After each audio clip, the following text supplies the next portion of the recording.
Hello, and welcome to R&R's Real Stories in Restoration. This is our sub-series of our Ask the Expert podcast, and it shares the stories of the people in restoration and remediation from all corners and levels of the industry. I'm your host, Valerie King, R&R's editor-in-chief, and I am joined today by Jesse Mount, co-owner of Asbestos Abatement, Inc., located in Lakewood, Colorado. Thanks so much for joining me, Jesse. Thank you for having me. It's a pleasure to be here. Yes, and a pleasure to have you. Okay, so can you tell me about Asbestos Abatement Inc.? The years it's been in business, the services that it offers, the clientele, the staff size, the locations, just, that kind of picture. Yeah, November actually of this year will be 13 years that we've been in business. We have currently 25 employees, 19 field technicians, and 7 office staff, with a potential of a couple of return hires coming back in the next few weeks. Um, we primarily do asbestos abatement, asbestos demolition. About 90% of our jobs are asbestos related. We also do lead, RRP mitigation, and mold mitigation. Um, our services are offered statewide. We will go anywhere in Colorado. We'll even go to neighboring states if necessary. We have done Wyoming and Nebraska a couple of times. What role do you play as co-owner compared to your partners, and who are your partners?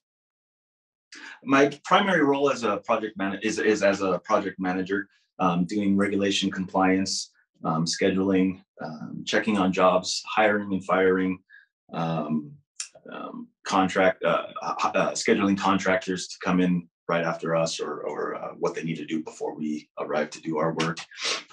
And then sometimes estimates. I do a few estimates a year, but that's one thing I'm going to be working more towards. Very good. Can you talk a little bit more about your partners? Yes.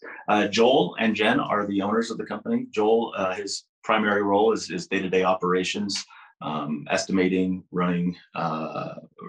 He helps me run the projects as well when I become little too busy. He will take over that role for me. Yeah, he primarily just does the day-to-day operations, and then his wife Jen, she is our bookkeeper. She handles finances, and the day-to-day ins and outs of that. Okay. Now, I understand your role as co-owner is fairly new. So, can you talk about your advancement through the remediation industry from your joining it in 2004, if I have that right, and to now being a business owner? Yeah. So actually, I'll step back a little bit before that. So I graduated in '02, ended up getting married in '03, and that's kind of how I found my way into this industry. Was I married into it? My father-in-law had been doing it for 2 or 3 decades at the time, and really just got started with him doing remodeling primarily, and then slowly worked my way into the abatement side of it. Um, started officially in '04 doing asbestos abatement. Worked in Olympia, Washington. Grew up in Washington State. Worked there for about a year and a half on the Fort Lewis Army base, remodeling the barracks out there. And then once that contract was ending, we decided to move to Colorado and found home here. I love it here. So in 2004, moved here. I worked for a few different abatement companies as a supervisor and worker. Started with asbestos abatement in 2014. This January will be 8 years since I started with them. Started off as a worker, quickly became a supervisor within a couple of months, and within about a year, Joel started talking to me about project management, and so I slowly worked my way up. So I officially became owner this summer, 2021. It had been something that we had been planning on for a little over a year. Knew it was coming, and just planning for it and preparing for it. How does being a business owner compare and contrast to being an employee? It's very comparable in that still deal with problems, day-to-day problems. As an employee, I was just dealing with smaller problems, usually typically with my job or with personnel or a client. Now, as an owner, company-wide problems are my problem, are our problem.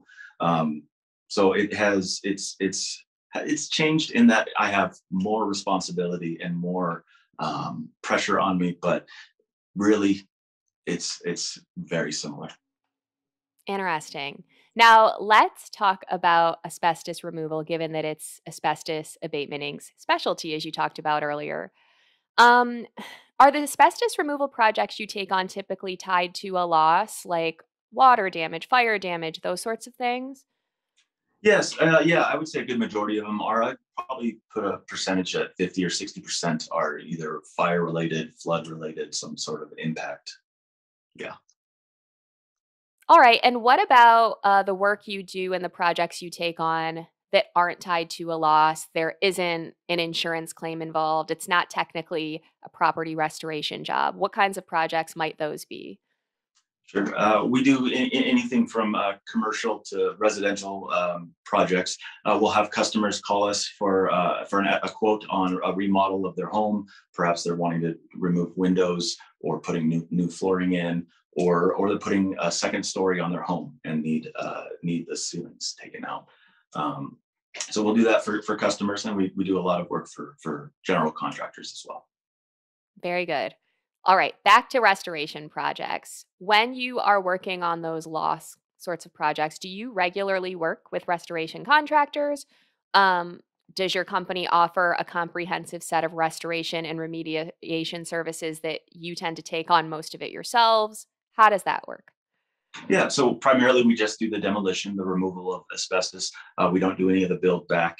But we do work hand in hand with the restoration contractors in that, we tell them when we're going to be there, if there's any issues along the way, if the schedule is going to take longer, or if there's any needs that they need to provide for us, water, power, things like that. Um, yeah, things like that. Okay, now what sorts of asbestos containing materials do you commonly remove? So asbestos is in over 3,500 building materials. It's in everything from roofing to drywall to flooring. Primarily, I would say drywall is the biggest component that we remove, followed by flooring. But yeah, plastered drywall, it's in the mud, it's in the joint compound, the texture, it's in the paper backing underneath linoleum, it's embedded in floor tile, in mastic, in glue, roofing tar. It's even been found to be in carpet as well. Sometimes it's rare, but sometimes it'll be mixed in with the carpet. So pretty interesting. Very interesting. Yeah, I wasn't aware of the carpet thing. And Yeah. to your point, it seems to be everywhere. Yes. Yeah. Now, what is your most memorable asbestos removal project and what makes it so memorable? I would say for me, it was probably my first major project here in Colorado.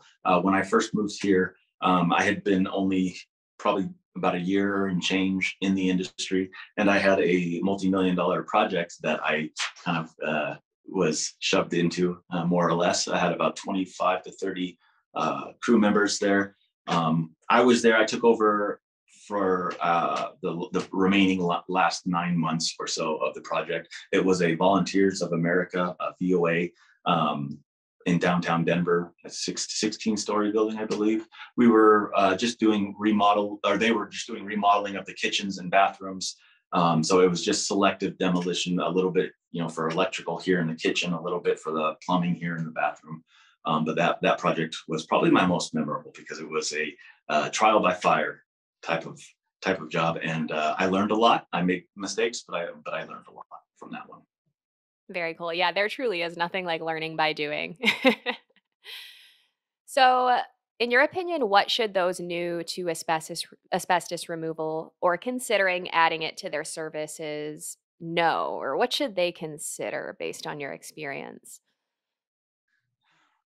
It's really just demolition. There's nothing really super special about it, except you're wrapping yourself in layers of a cotton blend, basically wrapping yourself in saran wrap and doing physical labor. I liken it to if you can put on a Tyvek suit and a respirator and go and mow your lawn when it's 100 degrees outside for an hour. You'll get a slight idea of what it's like. We do become acclimated to the heat, acclimated to the cold, and every year here in Colorado, it's extremely cold in the winter, it's extremely hot in the summer.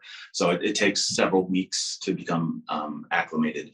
But I would say it's tough work, but it becomes a little bit tougher when you feel like you're just surrounded by heat and misery. But it's just glorified demolition. I like that term. Now, aside from asbestos removal, I know you talked about there are some other service offerings that the company offers. What are the most common kinds of projects you take on outside of asbestos removal? Outside of asbestos, lead abatement, RRP repair, renovate, and painting is probably our next busiest aspect of the industry, followed by mold. But again, that's maybe 10%, 9% of the jobs are lead related, and maybe 1% are just mold, no asbestos. It's really about 90% asbestos that we do. Very good to know. Well, as we near the end of the interview, I would love to talk takeaways. So, first takeaway question: what would you say your biggest challenge is right now? Staffing is typically an issue that we have, that we always have to stay on top of. Right now, we have a great staff, but earlier in this year, it was tough coming off of the pandemic year. Trying to find employees was really challenging earlier this year, but right now we're doing fantastic with who we have hired and our potential coming in the next few weeks. It's good to hear you are in a good place with that at the moment, and Yeah. we just hear it again and again that staffing is a struggle, obviously for the wider world, but restoration and remediation in particular, it's the top challenge. Research shows it. So, all Yeah. right. So, lessons. What is the biggest lesson, or what are the biggest lessons that you have learned over the course of your career? Um, Biggest lesson I would say is being respectful, being treating others the way you want to be treated is we throw that around all the time, but it's true.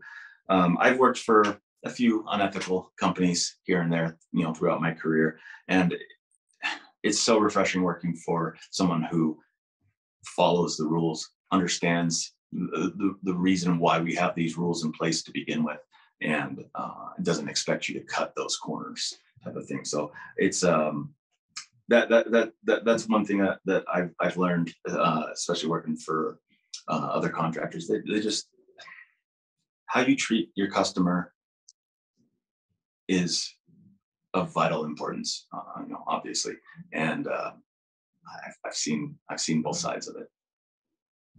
Thank you for that. All right. What sources do you turn to for inspiration and education? Yeah, I often uh, listen to podcasts, YouTube videos, inspirational videos, things like that. But also, reading books on self-help, on business development, also audiobooks. Audible is a big one for me. I enjoy. I'm in my truck 90% of the day, so just listening to audiobooks is a big thing for me. Very good. I agree with you on the audiobook thing. In addition to podcasts, it's so great to learn while doing other things when you can't glance at the pages. All right, last question. What is ahead for you? What are your key objectives for the future of the business? For me, personally, in the next hopefully 1 to 2 years, finding a replacement for me as a project manager, so that I can step up as an owner and start taking on more responsibilities in those areas. Um, so yeah, finding a replacement for me, I would say is going to be the next challenge in the next 12 to 24 months. Well, thank you for your time and insight, Jesse. Before we go, where can listeners go to connect with you or to learn more about Asbestos Abatement Inc.?